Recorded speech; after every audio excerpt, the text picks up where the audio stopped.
اعوذ باللہ من الشیطان الرجیم، بسم اللہ الرحمن الرحیم۔ حضرت خالد بن ولید رضی اللہ تعالیٰ عنہ کے ایپیسوڈ نمبر 5 میں خوش آمدید۔ معزز ناظرین، اگرچہ مسلمان سپاہیوں کے ہاتھ مسلسل تلواریں چلا چلا کر شل ہو چکے تھے اور وہ بری طرح دشمن میں گرے ہوئے تھے، لیکن اس سب کے باوجود ان کی بے مثال جرت و بہادری نے اس دشمن کو حیرت میں ڈال دیا جو جنگ شروع ہونے سے پہلے یہ دعویٰ کر رہا تھا کہ ہم ایک ہی ریلے میں ان مٹھی بھر مسلمانوں کو پانی کی طرح بہا کر لے جائیں گے اور ان کا نام و نشان تک مٹا کر رکھ دیں گے۔ لیکن جب جنگ شروع ہوئی اور ان کا سامنا اللہ والوں کے ساتھ ہوا تو ان کے تمام دعوے درے کے درے رہ گئے اور ان کو اپنی جانیں بچانا مشکل نظر آنے لگا۔ حضرت عبداللہ بن رواحہ رضی اللہ تعالیٰ عنہ اسلام کی سربلندی اور شوق شہادت میں دشمنوں کی صفیں درہم برہم کرتے ہوئے دشمن کے لشکر کے اندر گھس گئے، جہاں پر جرت و بہادری کے ساتھ لڑتے ہوئے شہید ہو گئے۔ اگرچہ مسلمان جرت و بہادری کی ایک نئی اور روشن تاریخ رقم کر رہے تھے، لیکن سالاروں کی پے در پہ شہادت اور دشمن کی بے انداز کثرت کی وجہ سے اسلامی لشکر پر دشمن کا دباؤ ہر لمحہ بڑھ رہا تھا، اور اس وجہ سے لشکر کفار کی ہمت بڑھ گئی اور ان کا مورال بلند ہونا شروع ہو گیا، جبکہ اسلامی لشکر کی قدم اکھڑنا شروع ہو گئے۔ معزز ناظرین، حضرت عبداللہ بن رواحہ رضی اللہ تعالیٰ عنہ کی شہادت کے بعد ایک بدری صحابی ثابت بن ارقم رضی اللہ تعالیٰ عنہ نے دوڑ کر جھنڈے کو سنبھالا اور اسلامی لشکر جو اس وقت ہراساں ہو چکا تھا مخاطب ہو کر للکارتے ہوئے کہا، اے مسلمانوں کی جماعت، تم لوگ کسی کو اپنا امیر بنانے پر متفق ہو جاؤ۔ میں نے اسلام کے پرچم کو سنبھال کر اور بلند رکھ کر ایک نیک کام کیا ہے، کسی کا حق غصب نہیں کیا۔ حضرت ثابت بن ارقم رضی اللہ تعالیٰ عنہ کی پکار سن کر حضرت خالد بن ولید رضی اللہ تعالیٰ عنہ آگے بڑھے اور فرمایا، ہم آپ کی امارت پر راضی ہیں۔ حضرت ثابت بن ارقم رضی اللہ تعالیٰ عنہ نے جواب دیتے ہوئے کہا، میں اس ذمہ داری کی صلاحیت نہیں رکھتا۔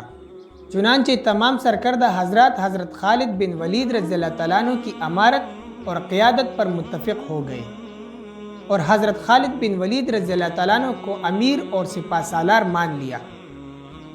بعد ازاں حضرت خالد بن ولید رضی اللہ تعالیٰ عنہ آگے بڑھے اور آپ رضی اللہ تعالیٰ عنہ نے ثابت بن ارقم رضی اللہ تعالیٰ عنہ سے جنگی جھنڈا لے لیا اور جھنڈے کو سنبھالتے ہوئے حضرت ثابت بن ارقم رضی اللہ تعالیٰ عنہ کو مخاطب کرتے ہوئے کہا، جناب، آپ رضی اللہ تعالیٰ عنہ عمر میں مجھ سے بڑے ہیں اور رتبے میں بھی آپ رضی اللہ تعالیٰ عنہ اصحاب بدر میں سے ہے، اس لیے آپ ہی امارت سنبھالے۔ آپ رضی اللہ تعالیٰ عنہ کی امارت میں ایک عام سپاہی کی حیثیت سے لڑنا میرے لیے باعث فخر ہوگا۔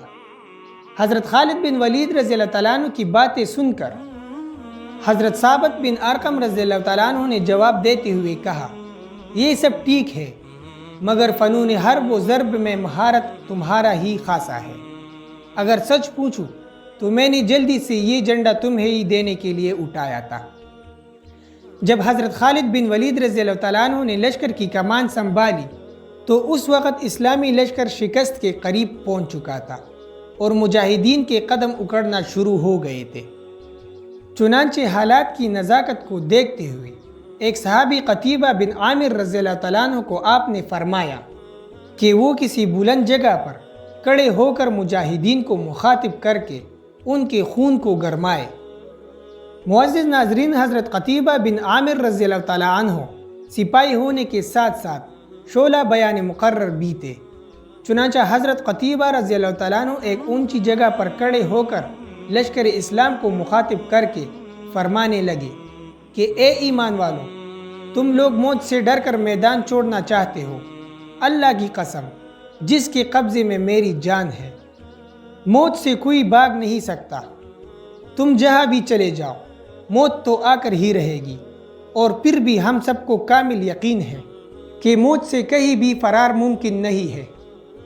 تو پھر اللہ کی دین کی سربلندی اور حفاظت کے لیے میدان جنگ میں مردانہ وار بہادروں کی طرح لڑتے ہوئے اس موت کو کیوں قبول نہیں کرتے؟ بگوڑا بن کر اور میدان جہاد سے منہ موڑ کر ذلت کی موت مرنے سے کہیں بہتر ہے کہ ہم اللہ کی راہ میں لڑتے ہوئے اپنی جانوں کو قربان کر دیں۔ یہی ایک مجاہد کی شان اور ایمان ہے۔ یاد رکھو، جو لوگ موت سے خوفزدہ ہو کر میدان جہاد سے راہ فرار اختیار کرتے ہیں تو ذلت و رسوائی ان کا مقدر بن جاتا ہے۔ میدان چھوڑنا کسی مجاہد کی شایان نشان نہیں ہوتا، بلکہ سچا مومن وہی ہوتا ہے جو ہر حال میں میدان میں ڈٹ جائے اور اپنے سینے پر زخموں کی تمغے سجائے، خون میں لت پت ہو کر اپنی جان کا نذرانہ اپنے رب کے حضور خوشی خوشی پیش کر دے اور اس جہان فانی سے سرخرو ہو کر اپنے معبود حقیقی کے دربار میں پہنچ جائے۔ تو ناظرین، یہاں پر ایپیسوڈ نمبر 5 کا اختتام ہوتا ہے۔ انشاءاللہ بہت جلد ہی ایپیسوڈ نمبر 6 اپلوڈ کیا جائے گا۔ دیکھتے رہیے ہمارا چینل اصلی دنیا۔ السلام علیکم ورحمۃ اللہ وبرکاتہ۔